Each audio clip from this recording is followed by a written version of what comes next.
Welcome back to the First Team. I'm Joe DeLeone. Joining me, as always, Ryan Roberts, Irish Breakdown recruiting analyst. And today, we are going to be doing our first scouting report episode of the cycle. We're in the middle of the season. Actually, not in the middle of the season. The season is coming to a close. We've got about 3 or so weeks left, depending on when you're consuming this. And it's that time to turn the page, start watching some of these 2024 NFL draft prospects, the guys that we know for sure that are going to be maybe Senior Bowl participants. And Ryan, I started us off with two guys that were featured on the Senior Bowl's mid-season All-Americans, that being Brandon Coleman from TCU, the offensive tackle, and then Talise Fuaga, who I was a big fan of out of Oregon State, the right tackle. I might be an even bigger fan of him, which is an insane thing to think. We're going to get to both of these guys. I don't know about you. I feel like this class, though, just in general, just a kind of quick overview, I don't really totally know who the upperclassmen are. You know, I feel like that for a grouping of a lot of COVID players with all these guys with extra eligibility, I feel like a lot of the big drivers are younger players. Which I think is typically the case, especially at offensive tackle, because it's one of the positions it's one of the positions that is the most important on the football field. So I think typically in draft classes, quarterbacks, offensive tackles, pass rushers, corners are typically driven by underclassmen. So that's not usually those like high profile positions, those positions that are most important on the next level. They don't usually return to school typically. I Yeah. mean, offensive tackles is I guess I guess they can return to school because offensive line development physically is so important during their college careers. But I mean, I agree with you. I think that we're talking obviously about the Joe Alts of the world. Olu Fashanu is technically a senior, although he even has more eligibility if he wanted to go back to school. So Yeah. JC Latham is a junior, but certainly starting with two toolsy kids today, guys that have a Yeah. name and have some size profile to them. I'm excited, especially about one of them. I feel like I'm going to be higher on at least one of them than you are, but we will see very soon here, man. We'll see very Really? soon. Yeah. It's So definitely not Fuaga because you know that I like Fuaga. So I'm actually we'll surprised that see. you're in on. Okay, so let's start with Brandon Coleman Oh, from I didn't say I was TCU. in on Brandon Coleman. I didn't Okay. say I was in. Okay. Just stop Okay. reading my Okay. mind. So let's go here. Let's do it. Brandon Coleman from TCU, 6'6", 320, big dude, very, very long arms. And as we always do on the show, you always have a good tidbit. Any background on Brandon Coleman? I mean, he's played both interior and on offensive tackle on TCU's roster. He is listed, I believe his official measurement was actually 6'4" and some change, so he's a little bit Oh, shorter than the really? 6'6". Yeah, He let me doesn't look verify he that real doesn't quick. look in that 6'4". I always kind of giggle to myself after the fact, thinking of the fact that we nickel and dime the heights and weights of some of these guys, but he doesn't really. He gives me that full 6'6" feel. At least his arms, I think, could be maybe 34, 35 plus. He's got some huge arms. We do not have a measurement on the arms on him, but he was in the summer. He was in the spring, 6'4" and 3/8, so six Yeah. four and a half, 320 pounds.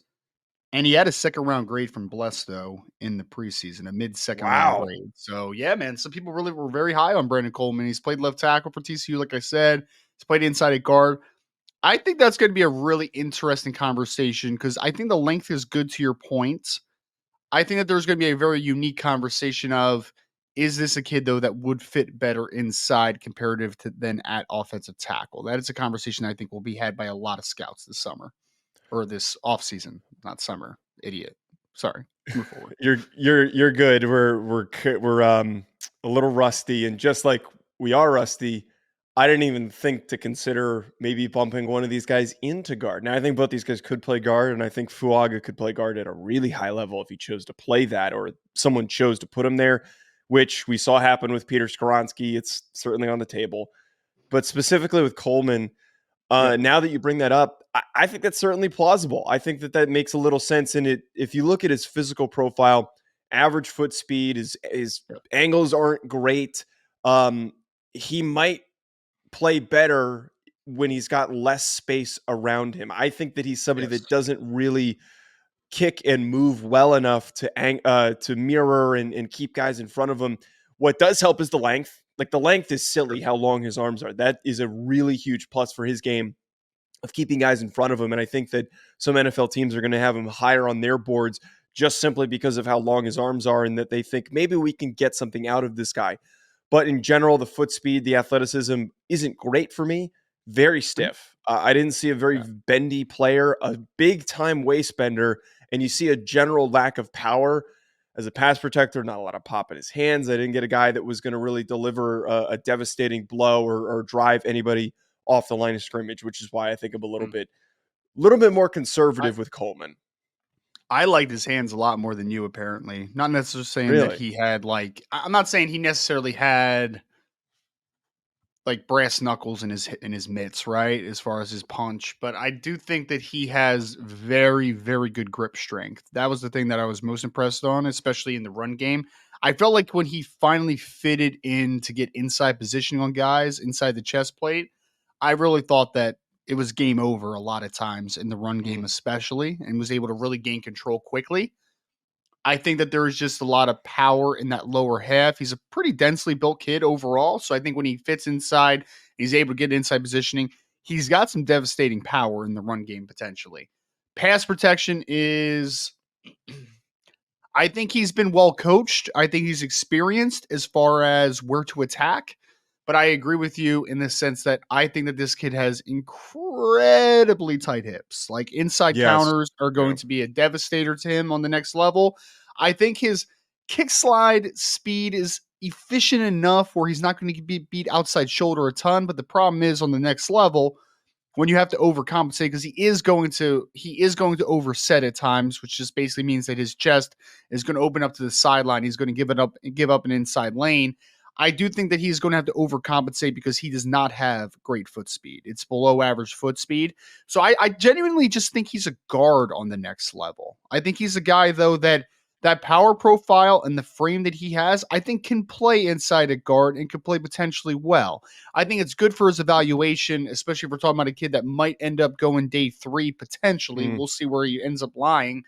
That the experience at offensive tackle is a good thing. That's a sticking point thing. The more positions you've shown that you could at least be passable at, the more valuable your projection becomes. So I think that offensive tackle, it's good experience for him, but I don't think that he's an offensive tackle at the next level. I think he's a guard. I think he is a guard. That ability to play multiple positions is going to really help him, and having experience doing it is going to be a major plus on his report. Now that I think about it, and now that we're talking about the guard stuff, I think I actually might give him a little bit of the benefit of the doubt more than I was on my grade originally. Um, I'm Well, still going to keep that's him. how it works. That's how it works, Joe. Is like Yes, if I look at a player and I say, where is his grade lying as an offensive tackle? And it's I not look at him good. and say, like, I don't think he's an offensive tackle. I mean, like, I don't know if I would even draft Brandon Coleman necessarily to be an offensive tackle. I think it's just a valuable part of his Swing player. evaluation. Right. But as a guard, I think the evaluation is completely different because I think he fits there a whole lot better.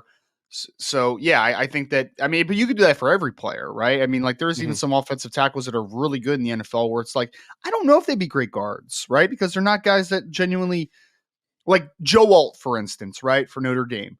Joe It's too Alt has tall. a very high grade as an offensive tackle. As a guard, I'm all right. Like, Yeah. no, thank you. Like Or he's like Mike McGlinchey, I would never, or Colton Miller, yes. like these guys that are really long aren't Yeah, necessarily like mauling drivers, but what makes them exactly. so good is that they move well for their size and they've got really good length. Exactly. They understand how to manipulate players with their foot quickness and their ability to use angles. They are not people movers. Like Joe Alt's been better as a run blocker this year, but he's never going to be a guy that I'm just like, that dude's a butt kicker inside, right? Like he's never going to be that guy. So, I mean, first round caliber player in Joe Alt is probably a day 3 caliber player if I'm projecting him inside a guard. Like it's just not Yeah. a position that's going to work best for him. And that's kind of why all this stuff is very fascinating to see how people see players and where we ultimately peg them positionally, because that could completely change what the formula is. So with that in mind, him being a guard slash tackle for me on my board now, I'm going to give him a top 150 grade. I think that, but a very low top 150. I think that this is a mid to early day 3 pick, and I think naturally, as I said a second ago, a lot of times with these NFL teams, you can talk a scouting room and a general manager into saying, this guy's got really long arms. And when he Yep. uses them, he's a pretty good player. We don't need to bring him in to start, and he's probably not going to start for us. But to have a valuable sixth offensive lineman is something that not a lot of teams have. To have a guy we just watched on Thursday Night Football, and again, depending on when you're watching, this is coming out the Monday following Thursday Night Football. But we saw the Tennessee Titans go down with multiple offensive line injuries. I think Petit Ferrier went down, Skoronski went down. To have that sixth guy that can hop on, get on the field, do some stuff, and at least play a series or even finish out a game, that stuff's valuable. So I think a guy like Coleman, who's played multiple positions, who could play, I think maybe any guard spot or any tackle spot you need him to. Yeah, I think that's a very good projection for him. I would say. I mean, for me, I'm a slightly bit higher, but not crazy higher, right? Like I have a late third round grade on him, and I think that he is potential to hear his name called somewhere in the late day 2 range because can't teach experience at offensive line. Like you No. just can't teach that, right? And he has those components. He's played multiple positions. He's got a power profile. He's got grip strength. I think he understands how to. I think he understands what he's good at and what he isn't good at too, which I think is a big thing, right? Like some guys don't know what their weaknesses are, and then people are able to constantly exploit it. I think Brandon Coleman knows what his weaknesses are. So as a developmental guard, a guy that also has some swing potential early on in his career, I think Brandon Coleman could be a very valuable asset to a team. You know, he reminds me of, Joe. I don't know if you know this player too much, but Bobby Evans came out of Oklahoma a few years ago, who has started some games for the LA Rams at both right tackle and inside a guard. Was kind of the same thing, a little bit of a tweener as far as what his projection was, but he became a very valuable swing player for the Rams early on in his career, and he started some football games. And I think that you can see a very a comparable, I guess, projection for a Brandon Coleman as far as early on, you're a backup swing, valuable asset there, and then maybe you're a starting guard year 2, year 3. That's how I kind of see Brandon Coleman.